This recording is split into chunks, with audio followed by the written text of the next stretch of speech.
পড়ছি কবি সুকুমার রায়ের লেখা জীবনের হিসাব কবিতাটি। বিদ্যে বুঝাই বাবু মশাই চড়ি শখের বটে, মাছিরে কর বলতে পারিস সূর্য কেন ওঠে, চাঁদটা কেন বাড়ে কমে, জোয়ার কেন আসে।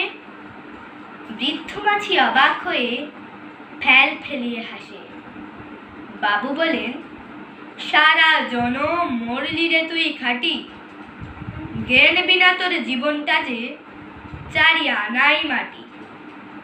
খানিক বাদে কহেন বাবু, বলতো দেখি ভেবে, নদীর ধারা কেমনে আসে পাহাড় থেকে নেবে। বলতো কেন লবণ পোড়া সাগর ভরা পানি। মাছি সে কয়, আরে মশাই অত কি আর জানি।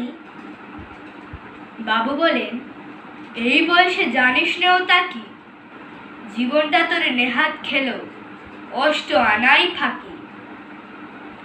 আবার ভেবে কহেন বাবু, বলতো রে বুড়ো, কেন এমন নীল দেখা যায় আকাশের ওই চূড়ো। বলতো দেখি সূর্য চাঁদে গ্রহণ লাগে কেন। বৃদ্ধ বলে, আমায় কেন লজ্জা দেশেন হেন। বাবু বলেন, বলবো কি আর, বলবো তোরে গীতা, দেখছি এখন জীবনটা তোর 12 আনাই বৃথা। খানিক বাদে ঝড় উঠেছে, ঢেউ উঠেছে ফুলে। বাবু দেখেন নৌকোখানি ডুবলো বুঝি দুলে।